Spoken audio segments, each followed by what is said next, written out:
Sir నమస్కారం sir. నమస్తే. Sir ఈ సంక్రాంతికి వస్తున్నాం సినిమాతో ఇండస్ట్రీ హిట్ ను సొంతం చేసుకున్నారు అనిల్ రావిపూడి గారు. ఇప్పుడు మరో సంక్రాంతికి కూడా ఆయన సినిమా ప్లాన్ చేసేసుకున్నారు. మెగాస్టార్ చిరంజీవి గారితో సినిమా లాక్ అయిపోయినట్టుగా ఆయన ట్వీట్ చేశారు. నా శివశంకర్ వరప్రసాద్ పాత్రను చిరంజీవి గారికి వినిపించడం జరిగింది. ఆయన కూడా ఓకే చెప్పేశారు. ఇక నవ్వుకోవడానికి సిద్ధంగా ఉండండి అన్నట్టుగా పెట్టేశారు. సో ఈ సినిమా కూడా మళ్ళీ వచ్చే సంక్రాంతికే వస్తుంది కాబట్టి ఆయన ఇప్పుడు విశ్వంబర చేస్తున్నారు కదా, ఆ సినిమా కంటే ముందే వచ్చేస్తుంది, సంక్రాంతి తర్వాతే విశ్వంబర రిలీజ్ అవుతుందన్న ఒక వార్తలు కూడా బయట వస్తున్నాయి. అండ్ మళ్ళీ అనిల్ రావిపూడి గారు కంప్లీట్ గా వింటేజ్ హీరోస్ తో సినిమాలు తీస్తూ వస్తున్నారు. భగవంత్ కేసరి బాలకృష్ణ గారితో అండ్ వెంకటేష్ గారితో సంక్రాంతికి వస్తున్నాం. మరో హ్యాట్రిక్ హీరో అంటే హ్యాట్రిక్ సినిమా హిట్ కొట్టబోతున్నారు చిరంజీవి గారితో అని అంటున్నారు. మరి ఏం జరిగే అవకాశం ఉందంటే ఈ సినిమా విషయంలో మీరేం చెప్తారు సార్? అంటే చాలా విషయాలు మీరు గంపగుత్తగా మాట్లాడేశారు. అలా కాకుండా ఏ ఐటెంకి ఆ ఐటెం మాట్లాడుకోగలిగితే బాగుంటుంది. Okay sir.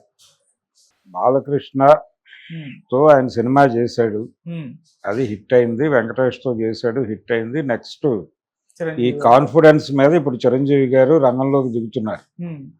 బాలకృష్ణ వెంకటేష్లకి దక్కిన విజయాలు తనకి కూడా దక్కాలి, తన ఇమేజ్కి మ్యాచ్ అయ్యే రేంజ్ సక్సెస్ కోసం ఆయన వెయిట్ చేస్తున్నాడు చాలా కాలంగా. అంటే చిరంజీవి గారి సెకండ్ ఇన్నింగ్స్ అంత బ్రైట్గా లేదు. ఓకే, ఏ విధంగా మాట్లాడుకున్నా ఆయన ఓపెనింగ్ సినిమా బాగానే అనిపించింది, కానీ ఆ తర్వాత సినిమా గతి తప్పింది. అది తెలుగు ప్రాంతాల్లో వసూలు చేసింది, కానీ ప్రాజెక్ట్ ప్రాపర్గా వర్కౌట్ అవ్వలేదు. అది ఆ ప్రకారం చూసుకుంటూ పెడితే ఆ తర్వాత వచ్చిన సినిమాలు కూడా ఆయనకి కలిసి వచ్చిన సినిమాలు తక్కువే. బాల్తేరు వీరయ్య ఒకటి మధ్యలో ఒక హిట్ ఇచ్చింది, గాడ్ ఫాదర్ ఇబ్బంది పెట్టింది, ఆచార్య ఇబ్బంది పెట్టింది. కంపారిటివ్గా ఆచార్యతో పోలిస్తే గాడ్ ఫాదర్ సమ్ బెటర్. ఆయన ఇమేజ్ని డ్యామేజ్ చేయకుండా కొంత అడ్డుకోగలిగింది ఆ సినిమా. ఈ ప్రయాణంలో మళ్ళీ ఆయనకి ఇంకొక ఝలక్ భోళాశంకర్ అనే సినిమాతో తగిలింది. దాని నుంచి బయటపడటం కోసం కసరత్తు. ఈ కసరత్తులో ఒక లైనప్ని డిజైన్ చేసుకున్నాడు ఆయన.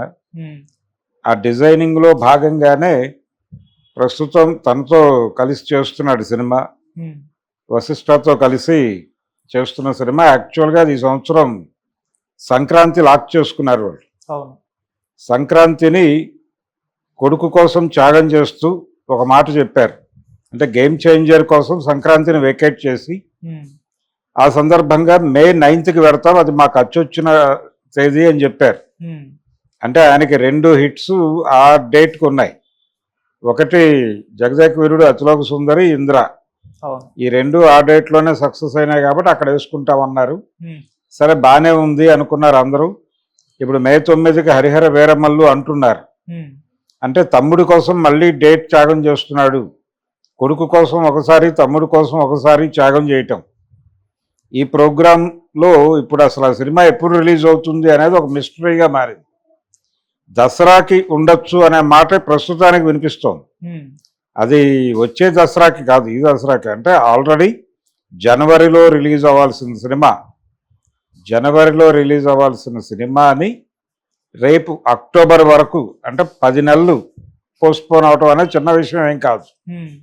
సో అక్టోబర్ అనేటువంటి కాన్ఫిడెన్స్లో చిరంజీవి గారి అభిమానులు ఉన్నారు. ఇప్పుడు అది ఇంకా ప్రారంభం కాని అనిల్ రావిపూడి సినిమా కంటే తర్వాత అంటే అది నెక్స్ట్ ఇయర్ అక్టోబర్ అవుతుంది. ఓకే, అందుకని అంత గ్యాప్ ఉండకపోవచ్చు. మ్యాక్సిమం అంటే సినిమా ఆల్మోస్ట్ అయిపోయింది అనే పద్ధతిలో ఆయన చెప్తున్నాడు ఇంటర్వ్యూల్లో. వశిష్ఠ ఆల్రెడీ ప్రమోషన్ వర్క్ ప్రారంభించాడు, వివిధ ఛానల్స్కి ఆయన ఇంటర్వ్యూలు ఇవ్వటం మొదలుపెట్టాడు, మాట్లాడుతున్నాడు. సో దీనికి సంబంధించి టెక్నికల్ వర్క్ కొంచెం మిగిలింది, అది జరిగిపోతే మేము పూర్తి స్థాయిలో ప్రమోషనల్ యాక్టివిటీలోకి వచ్చేస్తామని చెప్తున్నాడు ఆయన. అందుకని ఈ అక్టోబర్కి అనుకుందాం టెంటేటివ్గా, దాన్ని అధికారిక ప్రకటన కాదు, కానీ దసరా సీజన్ టార్గెట్ చేసే సినిమా అనుకుంటే నెక్స్ట్ సంక్రాంతి సీజన్కి అనిల్ రావిపూడితో సినిమా రిలీజ్ అవుతుంది. అనిల్ రావిపూడి సంక్రాంతిని ఎలాగూ తను బుక్ చేసుకున్నాడు, తన చేతుల్లోకి తీసుకున్నాడు కాబట్టి ఈ సంక్రాంతికి వెంకటేష్తో హిట్ కొట్టినట్టే రేపు దీన్ని మించిన హిట్ చిరంజీవితో కొట్టాడు. అంటే వెంకటేష్ మార్కెట్ రేంజ్కి ఇది హిట్. కానీ అక్కడ చిరంజీవి మార్కెట్ పెద్దది కాబట్టి ఇంకొంచెం హెవీగా మనం సక్సెస్ సాధించవచ్చు అనేది ఒక ఉద్దేశం ఉంది ఆయనకి. అందుకని డెఫినెట్గా సంక్రాంతికి ఆ సినిమా రిలీజ్ అవుతుంది. ఇది ఇంకొంచెం ముందే రిలీజ్ అవ్వాలి. ఒకవేళ ఏదైనా తేడా జరిగితే మళ్ళీ సమ్మరు లేదంటే అక్టోబర్కి వెళ్ళిపోయే ప్రమాదం ఉంది. అంత పరిస్థితిలో ఉంటే ఆ కండిషన్ ఏంటో సినిమా కండిషన్ కొంచెం ఆందోళనకరంగా మారుతుంది. ప్రాజెక్ట్ మీద ఆ ప్రభావం పడి గతంలో ఒక సినిమా ఇలాగే కిల్ అయింది చిరంజీవిదే, అంజీ అనేటువంటి సినిమా. అది కూడా ఫ్యాంటసీ జానరే. అది కూడా ఇలాగే డిలే అవ్వటం వలన ఫైనల్ ప్రోడక్ట్ సంతృప్తికరంగా ఉన్నప్పటికీ ఆశించిన స్థాయి విజయం అయితే పొందలేదు. అలాంటి ప్రమాదానికి గురయ్యే అవకాశాలు ఉన్నాయి. అందుకని మనం అక్టోబర్కే ఫిక్స్ అవుతాం ప్రస్తుతానికి. అనిల్ రావిపూడి ఆయన పేరు చిరంజీవి గారి సొంత పేరు వాడుతున్నాడు. ఈ శివశంకర వరప్రసాద్ అనేది ఆయన సొంత పేరు, చిరంజీవి అనేది తెరనామం.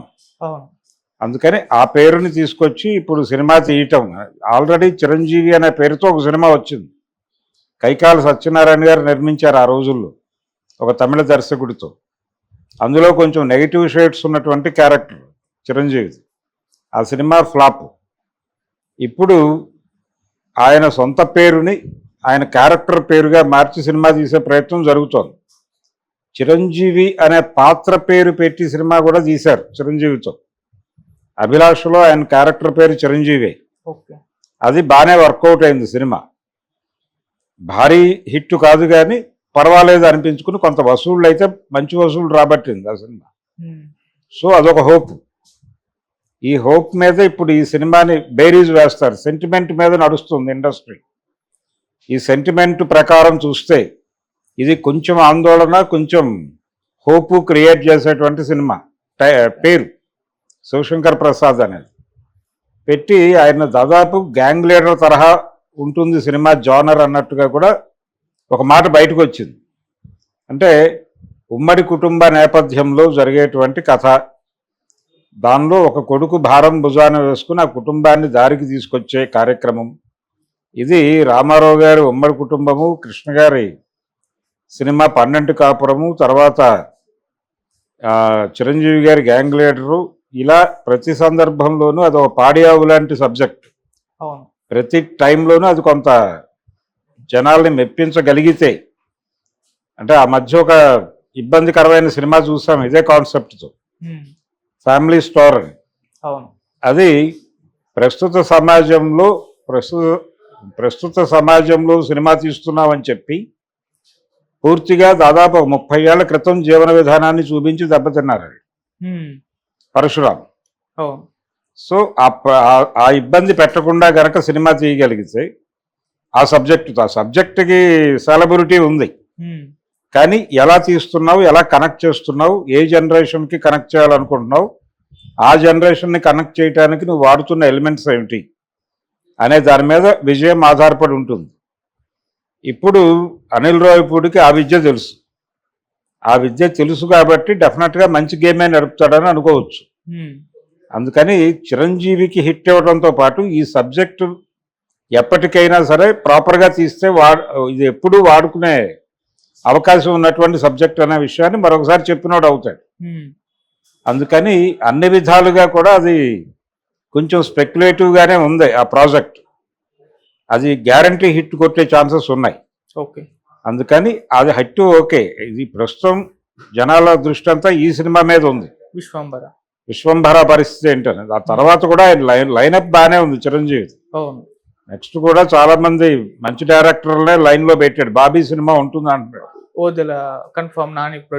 నాని సినిమా ఒకటి ఉంటుంది అతనిది, దసరా డైరెక్టర్. ఇప్పుడు ఆల్రెడీ ఇంకొక సినిమా చేస్తున్నాడు నానితో, ప్యారడైజ్ తర్వాత దానికి వెళ్తాడు. ఈ లోపు ఆయన అనిల్ రావిపూడి సినిమా కంప్లీట్ చేసుకుని ఈ సినిమాకి రావాలి. ఈ సినిమాకి రావడానికంటే ముందో దీని తర్వాత బాబీ సినిమా ఉంటుంది. ఇలా ఆయన యంగ్ డైరెక్టర్లతో ట్రావెల్ అవ్వటానికే ఎక్కువ ప్రాధాన్యత ఇస్తున్నాడు. ఈ ప్రాధాన్యతలో ఆయన దగ్గరికి చాలా ఆఫర్స్ వస్తున్నాయి చిరంజీవి దగ్గరికి. ప్రత్యేక పాత్రల్లో కనిపిస్తారా అని. అంటే చాలా భారీ యాక్షన్ ఎపిసోడ్స్ ఉన్నటువంటి ఒక పోలీస్ ఆఫీసర్ లాంటి క్యారెక్టర్స్ ఇలాంటివి పట్టుకొని కొంతమంది అప్రోచ్ అవుతున్నారు. 70కి దగ్గరకు వచ్చేస్తున్నాడు కదా, చేస్తాడేమో అని. ఆయన ఇలాంటి ఫైల్స్ 2-3 రిజెక్ట్ చేసినట్టుగా చరిత్ర ఉంది. ఓకే. అందుకని ఆయన స్ట్రైట్ హీరోగానే ఇంకొంతకాలం 75 వరకు చేసే ఛాన్సెస్ కనిపిస్తున్నాయి. ఆ తర్వాత మేబీ స్పెషల్ క్యారెక్టర్లు చేస్తాడేమో, అప్పటి నిర్ణయం. అందుకని ఆయనకి ఈ సినిమాలు ఈ 2 విజయాలు చాలా కీలకం. విశ్వంభర ప్రాపర్గా రిలీజ్ అయ్యి హిట్ కొట్టడం, అనిల్ రావిపూడితో సంక్రాంతికి వస్తున్నాంని మించిన హిట్ కొట్టడం. సంక్రాంతికి వస్తున్నాంని మించిన హిట్ కొట్టడం అంటే బాలకృష్ణ రేంజ్ని దాటి వెళ్ళటం. అది ఇప్పుడు ఆయన కెరియర్కి అవసరం. ఓకే. అందుకని తను కూడా విపరీతంగా కోఆపరేట్ చేస్తాడు. ఎలాగూ ఈ 2 విజయాల మీద చిరంజీవి గారి దృష్టి మాత్రమే కాదు, ఆయన కుటుంబ హీరోల దృష్టి కూడా ఉంది. చాలా కాలంగా హిట్కు దూరం అయిపోయిన ఫ్యామిలీ అది. ఇప్పుడు చిరంజీవి గారే విశ్వంభరతోనూ లేకపోతే అనిల్ రావిపూడితో చేసేటువంటి సినిమాతోనూ ఒక బాక్స్ ఆఫీస్ హిట్ ఇవ్వగలిగితే మళ్ళీ ఆ ఫ్యామిలీ ఇమేజ్ పెరుగుతుంది. ఈ పెద్ద ఎటు క్యాలిక్యులేట్ చేసినా దాని తర్వాతే రిలీజ్ అవుతుంది. అందుకని ఇప్పుడు మెగా ఫ్యామిలీని విజయాల బాట పట్టించే బాధ్యత కూడా ఇప్పుడు చిరంజీవి మీదే ఉంది. మరి ఆయన ఈ 2 సినిమాలతో ఆ బాధ్యతను ఎలా నిర్వర్తిస్తాడో చూద్దాం. Okay sir, thank you so much. Thank you.